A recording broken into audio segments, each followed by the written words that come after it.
eu acho que isso aconteceu para ajudar as igrejas. Tanto a igreja católica quanto a igreja evangélica.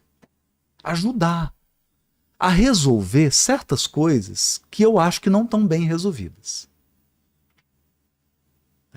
Certas explicações que não estão tão legal. E certos pontos que acabam gerando fanatismo. Sabe, o fundamentalismo evangélico, o fundamentalismo católico. Claro. Eu acho que isso surge de uma deturpação da mensagem de Jesus. E quando a gente volta para o original mesmo, por exemplo, você pega a igreja protestante original, o catolicismo na sua origem, ele não era dessa forma. Ele não era bem isso. Né? Mas aí você começa a misturar com política, começa a misturar com poder, começa a misturar com dinheiro, as coisas acabam saindo um pouquinho do eixo. Então eu sinto, essa é a minha visão pessoal, que isso tudo aconteceu no sentido de contribuir. Só que os cristãos da época e a igreja, ela se opôs ferozmente. E muita gente diz... Kardec chegou a ser preso, né? Ah, é? Porque eles... Claro que aquilo ali estava contra a lei, que não sei o quê. Aí ele esclareceu, tal, foi solto. Teve muita resistência, a meu ver, uma resistência desnecessária. Desnecessária. Porque, veja, a gente tem na Bíblia tantos fatos de algo que transcende ao corpo, poxa. Jesus curando as pessoas, Saul com Samuel. Ressuscitando.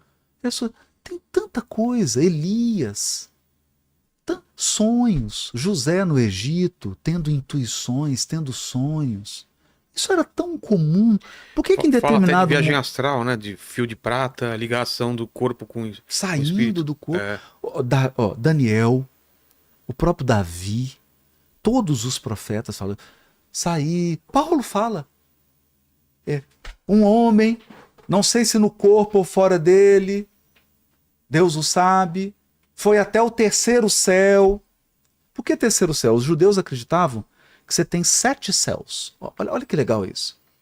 Porque o sétimo é onde está Deus. Esse é um ambiente de extrema pureza. É o que a gente chamaria do paraíso. Tá. E tem o nível 6, nível 5, nível 4, que vai descendo de acordo com o avanço intelectual e moral do habitante. Mas o bonito é que tem lugar para todo mundo, viu, Vilela? Tem lugar para todo mundo.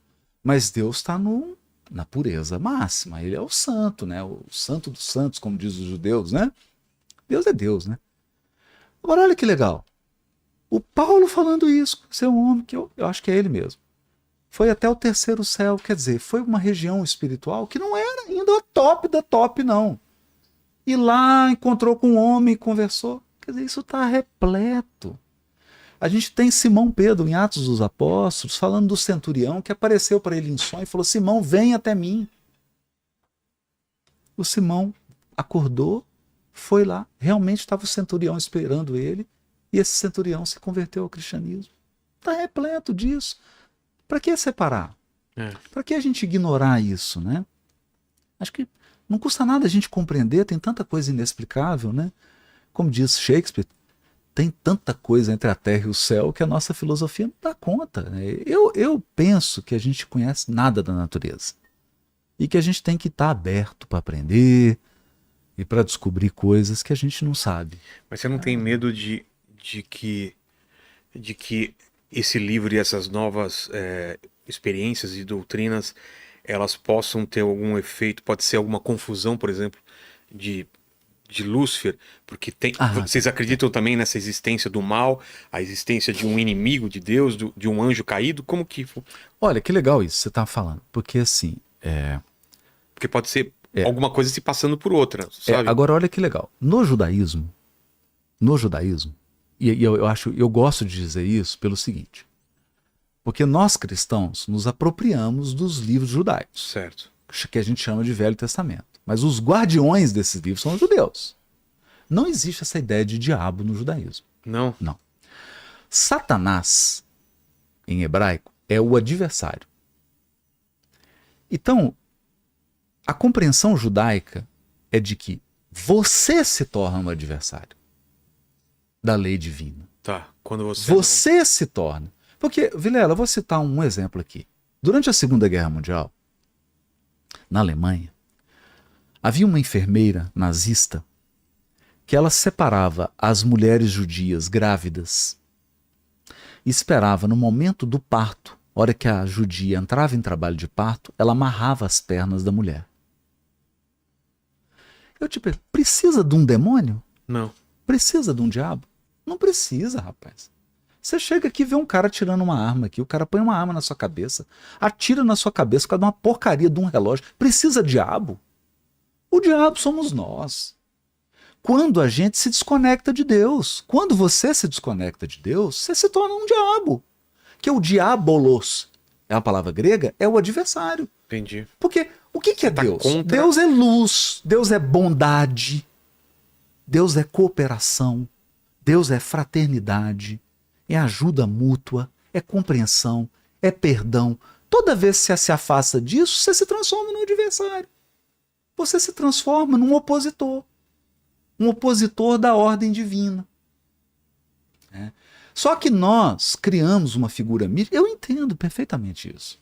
Porque a mente humana é simbólica. Veja, a mitologia grega, os mitos. Por isso que tem Star Wars, que eu sou apaixonado, Marvel, Jornada nas Estrelas. A gente precisa dos mitos. Então, para mim, a figura do diabo, do Lúcifer, é uma metáfora do que nós podemos nos tornar quando nos afastamos da nossa origem, velho. Da nossa origem. Veja, eu sou juiz há 20 anos. 20 anos. E fui juiz criminal por 8 anos. E assim, não dá pra pôr a culpa no diabo, velho. Uma vez eu tava interrogando um cara, 17 homicídios. 17. Aí começou a conversar, eu falei assim, poxa, mas 17 homicídios? Ele falou assim, ah, doutor, eu gosto de matar.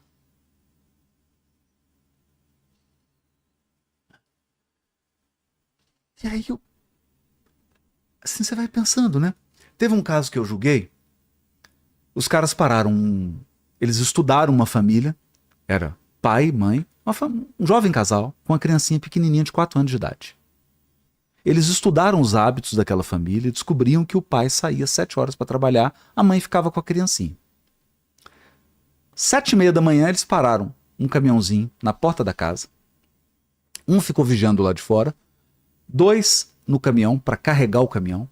E esse cara entra armado dentro da casa e fala para ela, vai pro canto. Ela pega o nenenzinho de 4 anos, a menininha, vai pro cantinho da parede. Os caras levam tudo. Tudo. Levaram tudo. Colocaram dentro do caminhão. Depois que o caminhão estava carregado, que eu tava saindo, o cara falou assim, deixa eu voltar. Voltou e foi lá e deu um tiro na cabeça da criança e na cabeça da mãe. Meu Deus. Precisa de diabo? Quer dizer, eu vou criar um diabo para colocar a responsabilidade dele pelas minhas escolhas? Esse cara escolheu fazer isso, pô. É. Por que ele não roubou e foi embora? Covarde. Voltou lá só para matar a criança. O cara fez a escolha. Aí vem falar, e o diabo, que é isso? Para isentar ele da responsabilidade do que ele fez? Não pode. Então, assim, a gente tem que assumir, eu entendo como uma metáfora, né? Eu entendo como uma metáfora do diabólico, eu entendo uma metáfora do mal, né? A representação, como tem o Darth Vader, toda mitologia, né, tem essa metáfora. Agora, criar um ser que é o responsável por todo o mal no mundo e nós somos vítimas tomadas por ele, eu acho isso um raciocínio, com todo respeito, infantil. E a ideia de inferno? Né? O inferno, sim. Ah, é? Agora eu vou te mostrar o que é o inferno. Porque tem os 7 céus. Eu vou te mostrar o que é o inferno. Todos esses que eu sentenciei, esse povo não dorme, esse povo acorda e sobressalto, eles estão no inferno, Vilela. Esse povo quem? Os maus? Os maus. Que cometem crime, que estão na maldade, que acordam com a intenção de prejudicar os outros, psiquicamente esses caras estão no O inferno. que é o inferno, então? O inferno é um estado de infelicidade. Não é um lugar. Não é. Pode se tornar um lugar. Porque você já percebeu o seguinte? Que o lugar onde você mora é meio que um retrato de você, das suas intenções, do que você quer. Sim. Por exemplo, esse lugar aqui, ele foi Reflete, pensado, ele foi, tem um propósito aqui. Sim, sim. Tem um propósito. Está materializado aqui. Né?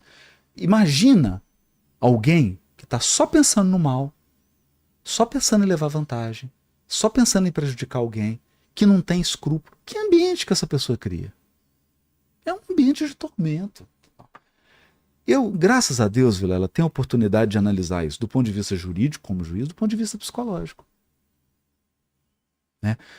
E eu posso te afirmar, é uma convicção pessoal minha. Vilela, nós não fomos criados para odiar. Toda vez que você está magoado com alguém, toda vez que você está com raiva de alguém, você passa mal. Com Seu certeza. estômago não fica legal, você não dorme bem, sua boca seca, a comida não tem o sabor, porque você não foi criado para isso. Agora, Vilela, quando você está feliz, quando você ajuda alguém, cara, alguém fala, pô, Vilela, obrigado, cara. Te dá um bem-estar porque você foi criado imagem e semelhança de Deus. Você foi criado centelha divina. Você foi criado para amar, para perdoar, para auxiliar, para ser bom. Toda vez que você sai desse molde divino e quer criar uma coisa própria, dá ruim. Qual que é a ideia de pecado, então, dentro da doutrina isso. espírita? A ideia de pecado na doutrina espírita é de um desvio da lei divina. Eu saio do projeto, que é o que está lá em Adão e Eva. Eu saio Eu do... quero ser como Deus. Quero ser como Deus. O que é eu quero ser como Deus? Eu chego para Quero Deus e ser falo dono assim, da minha vida e eu decidi Falo, cara, e dar tchau pra ele. Não tchau. preciso de você. Não preciso de você, não tô nem aí para suas regras, quem manda aqui sou eu, sob nova direção. Entendi. Aí dá errado, pô. Claro que dá errado. Claro que dá errado. Porque a nossa natureza é limitada.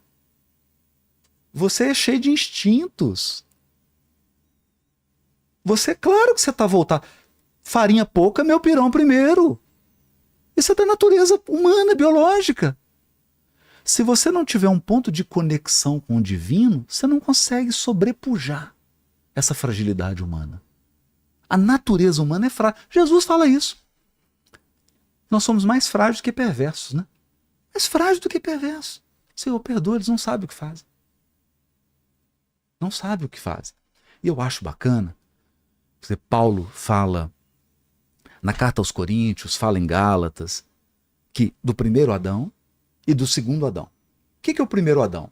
É esse cara que acredita que ele é a lei sou eu sou a regra, e o segundo Adão é o Cristo. Que é aquele que fala, não. Senhor, faça-se segundo a sua vontade. Esse é o segundo Adão. Esse é o ser, imagem e semelhança de Deus. Por isso que quando Jesus é batizado pelo Batista, né, por João Batista, Sim. a voz do céu diz assim, esse é meu filho amado. Quer dizer, esse é o filho que eu quero que vocês se tornem. Eu criei vocês para ser assim. Né? Essa é a nossa crença, eu diria, a mais profunda. A principal crença do Espiritismo é de que o Cristo é o Filho amado, modelo e guia, e que se eu quiser me reconectar com a minha natureza divina, eu tenho que olhar para Jesus. Mas não é só para adorar, não. Não é só para ajoelhar aqui e ficar orando e sair e fazer sacanagem com os outros. Não. É com ações, pensamentos e sentimentos. Eu tenho que ser coerente. Não dá para só acreditar, louvar, que é importante. Mas não basta. Eu tenho que ter uma conduta. Eu tenho que agir como Jesus agiu. Aliás, é uma coisa bonita. Mahatma Gandhi foi chamado para um congresso teológico. Estavam lá evangélicos, católicos, outras religiões. O Gandhi era hindu, né? Hinduísta. Ele chega. E aí, uma pessoa fez uma pergunta para ele, num tom provocativo. Virou para o Gandhi e falou assim: Gandhi, o que nós temos que fazer para que o cristianismo tenha uma maior propagação na Índia? Ofensivo, né? Claro. Uma cutucada, né? E o Gandhi? Duas coisas. Duas coisas vocês precisam fazer para o cristianismo se espalhar mais na Índia. Primeira, vocês precisam ensinar o cristianismo sem deturpação. E a segunda, vocês têm que viver como Jesus Cristo. Fácil. Eu acho que o cara desistiu do projeto expansionista. Facinho. Só isso. Só isso. Agora veja, é legal isso, né? E esse mesmo Mahatma Gandhi escreveu o seguinte: se todos os livros da humanidade se perdessem e sobrasse apenas o Sermão da Montanha, nada teria se perdido. Olha só. Tá tudo.